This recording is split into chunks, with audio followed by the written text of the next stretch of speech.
ஸ்ரீ சாய் சத்சரிதத்தில் இன்று நாம் காண இருப்பது அத்தியாயம் 22.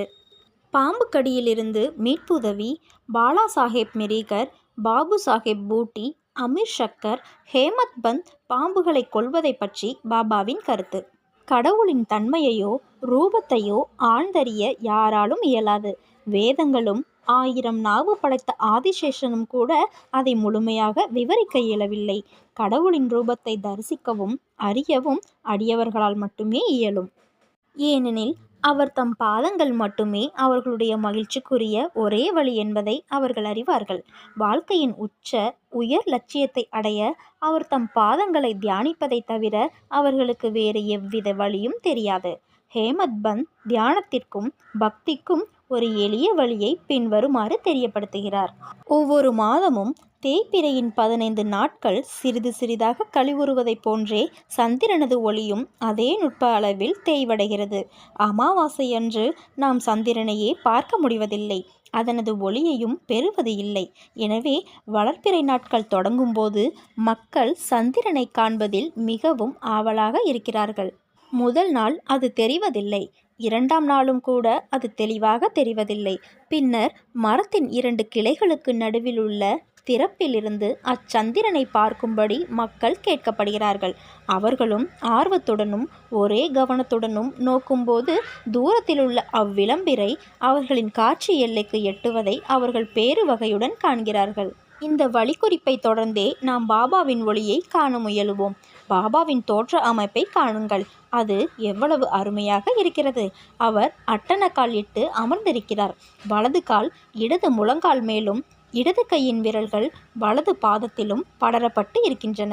வலது கால் பெரும்பிரலில் அவர் தம் 2 கைவிரல்கள் ஆள்காட்டி விரலிலும் நடுவிரலிலும் படர்ந்திருக்கின்றன. இத்தோற்ற அமைப்பால் பாபா குறிப்பிடுவது, நீ எனது ஒளியை காண விரும்பினால் அகங்காரம் மற்றவனாகவும் மிக மிக பணிவுடனும் இருப்பாயாக.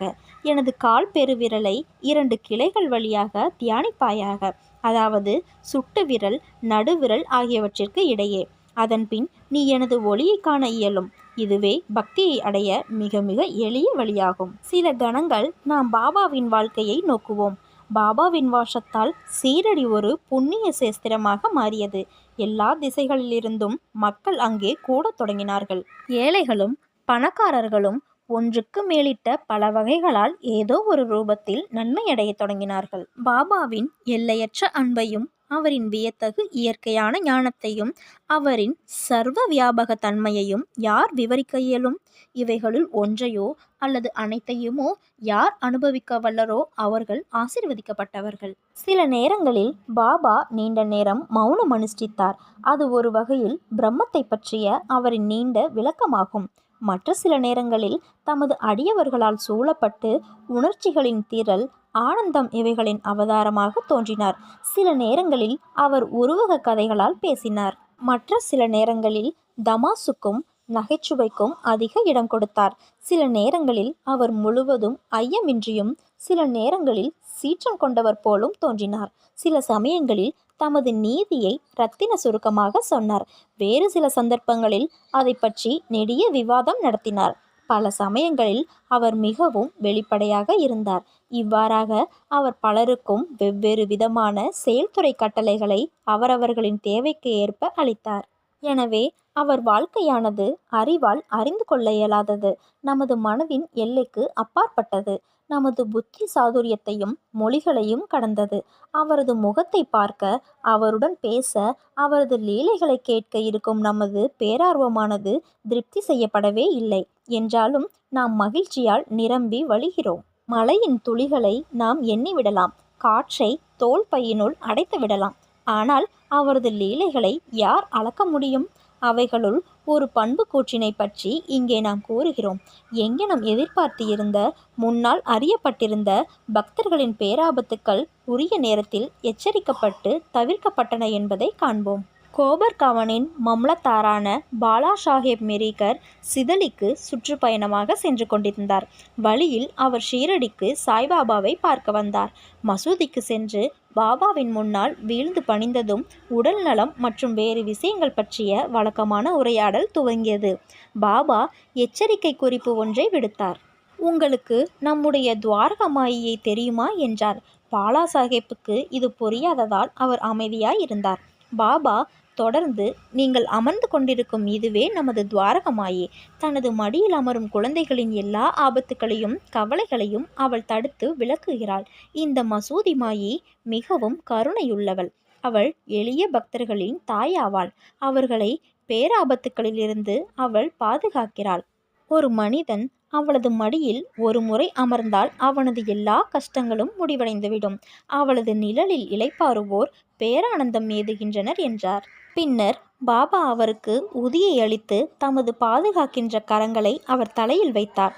பாலாசாஹேப் புறப்பட போகும் அத்தருணத்தில், உங்களுக்கு பாம்பை தெரியுமா என்றார். பின்னர் இடது கை முட்டியை மூடிக்கொண்டு தமது இடது புயத்தை பாம்பின் படத்தை போன்று ஆட்டிக்கொண்டு, அவன் எவ்வளவு பயங்கரமானவன்! ஆனால் துவாரகமாயியின் குழந்தைகளை அவன் என்ன செய்ய முடியும்? துவாரகமாயியானவள் பாதுகாக்கும்போது பாம்பு என்ன செய்ய முடியும் என்று கூறினார். இவை அனைத்திற்கும் பொருள், அது பற்றிய சுட்டு குறியீடு ஆகியவற்றை தெரிந்து கொள்ள அங்கு பிரசன்னமாயிருந்த அனைவரும் ஆவலாய் இருந்தனர். ஆனால் ஒருவருக்கும் இதை பற்றி பாபாவிடம் கேட்க துணிவு இல்லை. பின்னர் பாலாசாஹேப் பாபாவை வணங்கிவிட்டு ஷாமாவுடன் மசூதியை விட்டு புறப்பட்டார். பாபா சாமாவை திரும்ப அழைத்து பாலாசாஹேப்புடன் கூட செல்லும்படியும் சிதலி சுற்றுலாவை மகிழ்ந்து அனுபவிக்கும்படியும் கூறினார். ஷாமா பாலாசாஹேப்பிடம் வந்து பாபாவின் விருப்பப்படி தாமும் அவருடன் வருவதாக கூறினார். அது அசௌகரியமாய் இருக்கும், ஆதலால் அவர் வரவேண்டியது இல்லை என்று பாலாசாஹேப் கூறினார். ஷாமா பாபாவிடம் திரும்பி வந்து பாலாசாஹேப் தம்மிடம் கூறியதை தெரிவித்தார். அப்போது பாபா, நன்று, போகாதே, நாம் நல்லவற்றையே தெரிவிக்க வேண்டும், நன்மையே செய்ய வேண்டும். எது விதிக்கப்பட்டிருக்கிறதோ அதுவே நிச்சயம் நடந்தேறும் என்று கூறினார். இதற்கு இடையில் பாலாசாஹேப் இதை பற்றி மீண்டும் சிந்தித்து சாமாவை கூப்பிட்டு தன்னுடன் வர சொன்னார். பின்னர் ஷாமா மீண்டும் பாபாவிடம் சென்று அவரிடம் விடை பெற்று கொண்டு பாலாசாஹேப்புடன் ஒரு குதிரை வண்டியில் புறப்பட்டார். அவர்கள் சிதலிக்கு இரவு 9 மணிக்கு போய் சேர்ந்தார்கள். மாருதி கோவிலில் தங்கினார்கள். அலுவலகத்தை சேர்ந்தவர்கள் வரவில்லை, ஆதலால் அவர்கள் கோவிலிலேயே பேசிக்கொண்டும் அரட்டை அடித்து கொண்டும் அமர்ந்திருந்தனர். பாலாசாஹேப் பாயின் மீது அமர்ந்து செய்தித்தாள் படித்து கொண்டிருந்தார். அவரது மேல்வேட்டி இடுப்பின் மீது போடப்பட்டிருந்தது. அதன் ஒரு பகுதியில் ஒரு பாம்பு கவனிக்கப்படாமல் அமர்ந்து கொண்டிருந்தது. அது ஒரு சலசல சத்தத்துடன் நகர்ந்தது பியூனுக்கு கேட்டது. அவன் ஒரு விளக்கு கொண்டு வந்து பாம்பை பார்த்துவிட்டு, பாம்பு பாம்பு என்று அபாய குரல் எழுப்பினான். பாபா சாஹேப் திகிலடைந்து நடுங்கத் தொடங்கினார். ஷாமாவும் திகைத்தார். பின்னர் அவரும் மற்றவர்களும் சந்தடி செய்யாமல் தடிகளையும் குச்சிகளையும் எடுத்து வந்தனர். பாம்பு மெதுவாக இடுப்பை விட்டு கீழிறங்கி பாலாசாஹேப்பை விட்டு அப்பால் செல்லத் தொடங்கியது. அது உடனே கொல்லப்பட்டது. இவ்விதமாக பாபாவின் தீர்க்க தரிசனத்தால் அறிவித்து இருந்த பேராபத்து தடுக்கப்பட்டது. பாலாசாஹேப்புக்கு பாபாவிடமுள்ள அன்பு மிகவும் ஆழமாக உறுதிப்படுத்தப்பட்டது. நானா சாஹேப் டேங்க்லே என்னும் பெரிய ஜோசியர் ஒருவர் அப்போது ஷீரடியில் இருந்த பாபு சாஹேப் பூட்டியிடம் ஒரு நாள், இந்நாள் தங்களுக்கு ஒரு அமங்கலமான நாள், தங்களது உயிருக்கு ஆபத்து இருக்கிறது என்று கூறினார். இது பாபு சாஹேப்பை இருப்பு கொள்ளாமல் செய்தது. அவர் வழக்கம் போல் மசூதிக்கு வந்தபோது பாபா பாபு சாஹேப்பிடம், இந்த நானா என்ன கூறுகிறார்? அவர் உமக்கு மரணம் என்று ஜோசியம் கூறுகிறார். நன்று, நீங்கள் பயப்பட வேண்டியதில்லை. அவரிடம் தைரியத்துடன் சொல்லுங்கள், எங்கெனும் சாவு கொள்கிறது என்பதை காண்போம் என்று கூறுங்கள் என்று கூறினார். பாபு சாஹேப் மாலை நேரத்தில் இயற்கை கடன்களை செய்து முடிப்பதற்காக தனி இடத்திற்கு சென்றார். அங்கு ஒரு பாம்பை கண்டார். அவரது சேவகன் அதை கண்டு அதை அடிப்பதற்காக ஒரு கல்லை எடுத்தான். பாபு சாஹேப் ஒரு பெரிய தடியை எடுத்து வரும்படி கூறினார். வேலையால் தடியுடன் வரும் முன்பே பாம்பு நகர்ந்து சென்று எங்கோ மறைந்து விட்டது. பாபாவின் அஞ்ச வேண்டாம் என்ற மொழிகளை பாபு சாஹேப் மகிழ்வுடன் நினைவு கூர்ந்தார். அமீர் ஷக்கரின் சொந்த ஊர் கோபர்காவன் தாலுகாவை சேர்ந்த கொரலா என்னும் கிராமமாகும். அவர் இறைச்சி விற்கும் ஜாதியை சேர்ந்தவர். அவர் பாந்த்ராவில் கமிஷன் ஏஜென்டாக வேலை பார்த்தார். அங்கு மிகவும் பிரசித்தமானவர். அவர் ஒரு முறை கீழ்வாதத்தால் கஷ்டப்பட்டார். அது அவருக்கு மிகுந்த கவலையை அளித்தது. அப்போது அவர் கடவுளை நினைவு கூர்ந்தார். தனது தொழிலை விட்டுவிட்டு ஷீரடிக்கு வந்து தனது பிணியிலிருந்து தன்னை விடுவிக்கும்படி பாபாவை வேண்டிக் கொண்டார். பாபா அவருக்கு சாவடியில் தங்க இடம் அமர்த்தி கொடுத்தார். சாவடி ஈரம் நிரம்பியதாகவும் சுகாதாரமற்ற இடமாகவும் அத்தகைய நோயாளி தங்குவதற்கு ஏற்றதா இல்லாமலும் இருந்தது.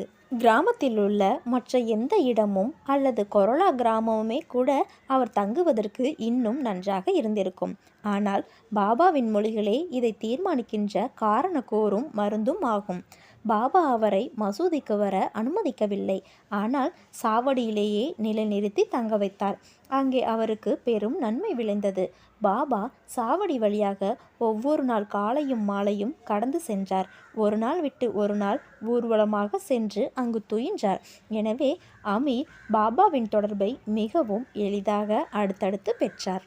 அமீர் அங்கு 9 மாதங்கள் முழுமையாக தங்கியிருந்தார். பின்னர் எப்படியோ அவ்விடத்தில் அவருக்கு வெறுப்பு ஏற்பட்டது. எனவே ஒரு நாள் ஒருவரும் அறியாமல் அவ்விடத்தை விட்டு அகன்றார். கோபர்காவனுக்கு வந்து அங்கு தர்மசாலையில் தங்கினார். அப்போது முதுமையான இறந்து கொண்டிருக்கும் பக்கீர் ஒருவர் அவரிடம் தண்ணீர் கேட்டார். அமீர் அதை கொண்டு வந்து அவரிடம் கொடுத்தார். அவர் அதை அருந்தியவுடனேயே மரணமடைந்தார். அமீர் இக்கட்டான நிலையை அடைந்தார். அவர் சென்று அதிகாரிகளிடம் இது பற்றி தெரிவித்தால் இம்மரணத்திற்கு அமீரே முழு பொறுப்பாக்கப்படுவார் என்று நினைத்தார். பாபாவிடம் விடை பெற்று கொள்ளாமல் ஷீரடியை விட்டு வந்ததை பற்றி தமது செய்கைக்காக அவர் நனி இறங்கி பாபாவை வேண்டிக் கொண்டார். அவர் பின்னர் ஷீரடிக்கு திரும்ப தீர்மானித்தார். அதே இரவு வழிநெடுக பாபாவின் பெயரை நினைவு கூர்ந்து கொண்டும் உச்சரித்து கொண்டும் பொழுது விடுவதற்குள் ஷீரடிக்கு திரும்ப ஓடி வந்துவிட்டார். கவலையிலிருந்து விடுபட்டவரானார். பாபாவின் பரிபூரண விருப்பத்திற்கும் ஆணைகளுக்கும் இணங்க சாவடியிலேயே தங்கியிருந்தார். குணப்படுத்தவும் பட்டார். பாபா ஒரு நாள் நள்ளிரவு, அப்துல், ஏதோ ஒரு பிசாசு 5 என் படுக்கையின் பக்கங்களில் மோதி கொண்டு இருக்கிறது என்று சொன்னார். அப்துல் விளக்குடன் வந்தான். பாபாவின் படுக்கையை சோதித்தான். ஆனால் அவன் ஒன்றையும் காணவில்லை. பாபா அவனை எல்லா இடங்களையும் கவனத்துடன் பார்க்கும்படி கூறி தமது சட்காவை தரையை நோக்கி அடிக்கத் தொடங்கினார். இந்த லீலையை கண்டு ஏதாவது பாம்பு அங்கே வந்திருப்பதாக பாபா சந்தேகப்பட்டிருக்க வேண்டும் என்று அமீர் நினைத்தார். நீண்ட நாள் பழக்கத்தின் காரணமாக பாபாவின் மொழிகளுக்கும் செயல்களுக்கும் அமீர் பொருள் தெரிந்து கொள்ள வல்லவராய் இருந்தார். பாபா அமீரின் மெத்தைக்கு அருகில் ஏதோ அசைந்து கொண்டிருப்பதை பார்த்தார். அப்துல்லை விளக்கை கொணரும்படி சொன்னார். அவன் அதை கொணர்ந்ததும் அங்கு ஒரு பாம்பு தன் தலையை மேலும் கீழும் அசைத்து கொண்டு சுருட்டி கொண்டு கிடப்பதை கண்டான். அதன் பின்னர் பாம்பு உடனே அடித்து கொல்லப்பட்டது. இவ்வாறாக பாபா குறித்த நேரத்தில் எச்சரிக்கை கொடுத்து அமீரை காப்பாற்றினார். ஹேமத் பந்த் தேளும் பாம்பும். பாபாவின் பரிந்துரையின் பேரில் காகா சாஹேப் தீக்ஷித் தினம்தோறும் ஏக்நாத் மகாராஜின் 2 நூல்களை பாராயணம் செய்து வந்தார். அதாவது பாகவதமும் பாவார்த்த ராமாயணம் ஆகும். அவைகள் பாராயணம் செய்யப்படும் போது கேட்டுக்கொண்டிருந்த நல்லதிர்ஷ்டம் பெற்ற மக்களில் ஹேமத் பந்தும் ஒருவராவார். தமது தாயாரின் அறிவுரையின்படி ஹனுமான் ராமனின் பெருமையை சோதிக்கும் கட்டம் படிக்கப்பட்ட போது அனைவரும் மந்திரத்துக்கு கட்டுப்பட்டவர்கள் போன்று கேட்பதில் மூழ்கியிருந்தனர். ஹேமத் பந்தும் அவர்களுள் ஒருவர். அப்போது ஒரு பெரிய தேள் ஹேமத் பந்தின் வலது தோள் மீது இருந்த துண்டின் மீது தாவியது. முதலில் அது கவனிக்கப்படவில்லை. ஆனால் கடவுள் தமது கதைகளை ஆர்வத்துடன் கேட்பவர்களை பாதுகாக்கிறார். எனவே ஹேமத் பந்த் தற்செயலாக திரும்பிய போது பெரிய தேளை தோள் மீது கண்டார். அது மரண அமைதியுடன் இருந்தது. இப்பக்கமோ அப்பக்கமோ சிறிதும் அசையவில்லை. அதுவும் பாராயணத்தை கேட்டு மகிழ்வது போன்றே தோன்றியது. பின்னர் ஹேமத் பந்த் கடவுள் அருளால் அவையோரை தொந்தரவு செய்யாமல் வேட்டியின் 2 முனைகளையும் எடுத்து தேளை உள்ளே மடித்து கொண்டார். பின்னர் வெளியே சென்று அதை தோட்டத்தில் எறிந்தார். மற்றும் ஒரு சந்தர்ப்பத்தின் போது ஒரு நாள் சிலர் காகா சாஹேப் வாதாவின் மாடியில் அந்தி சாய்வதற்கு சிறிதே முன்பாக உட்கார்ந்து கொண்டு இருந்தனர். அப்போது ஒரு பாம்பு ஜன்னல் நிலையில் உள்ள துவாரத்தின் வழியாக ஊர்ந்து வந்து சுருட்டி கொண்டு அமர்ந்தது. விளக்கு ஒன்று கொண்டு வரப்பட்டது. முதலில் அது மிரட்சி அடைந்த போதும் அமைதியாக அமர்ந்து தலையை மேலும் கீழும் அசைத்து கொண்டிருந்தது. பின்னர் பலர் கம்புகளுடனும் தடிகளுடனும் ஓடி வந்தனர். அது ஒரு இடக்கு முடக்கான இடத்தில் அமர்ந்து கொண்டு இருந்தமையால் ஒரு அடியும் அதன் மீது படவில்லை. மனிதர்களின் சப்தங்களை கேட்டு பாம்பு தான் வந்த துவாரம் வழியாகவே விரைவாக திரும்பி சென்று விட்டது. பின்னர் அங்கிருந்த அனைவரும் கவலையை விடுத்தனர். பாபாவின் கருத்து. முக்தாராம் என்ற ஒரு பக்தர் அந்த வாயில்லா ஜீவன் தப்பி சென்றது நல்லது என்று கூறினார். ஹேமத் பந்த் பாம்புகள் கொல்லப்படவே வேண்டும் என்று கூறி அவருக்கு சவால் விட்டார். முன்னவர் பாம்பு போன்ற ஜந்துக்கள் கொல்லப்படக்கூடாது என்றும் பின்னவர் கொல்லப்பட வேண்டும் என்றும் இருவருக்கும் இடையே சூடான விவாதம் நடந்தது. இரவு வந்ததும் விவாதம் எவ்வித முடிவுமின்றி முடிவடைந்தது. மறுநாள் இது பாபாவிடம் தெரிவிக்கப்பட்டது. பாபா தமது தீர்மானமான கருத்தை பின்வருமாறு தெரிவித்தார். தேளானாலும் பாம்பானாலும் கடவுள் எல்லா ஜீவராசிகளுக்குள்ளும் வசிக்கிறார். அவரே இவ்வுலகில் மிகப்பெரிய பொம்மலாட்டக்காரர். அனைத்து ஜீவராசிகளும் அவரின் ஆணைக்கு கீழ்ப்படுகின்றன. அவர் நினைத்தால் ஒழிய யாரும் எதுவும் பிறருக்கு தீங்கு செய்துவிட முடியாது. உலகம் அவரையே முழுவதும் சார்ந்திருக்கிறது. எனவே நாம் கருணை கூர்ந்து எல்லா ஜீவராசிகளையும் நேசிக்க வேண்டும். துணிச்சல், வீரமுள்ள கொலைகளையும் சண்டைகளையும் விடுத்து பொறுமையாய் இருக்க வேண்டும். கடவுளே அனைவரின் பாதுகாப்பாளர். அத்தியாயம் 23 யோகமும் வெங்காயமும் பாம்பு கடியிலிருந்து எவ்வாறு சாமாவை குணமாக்கியது என்று காண்போம். ஸ்ரீ சாயியை பணிந்தால் அனைவருக்கும் சாந்தி நிலவும். ஓம் சாய்ராம்.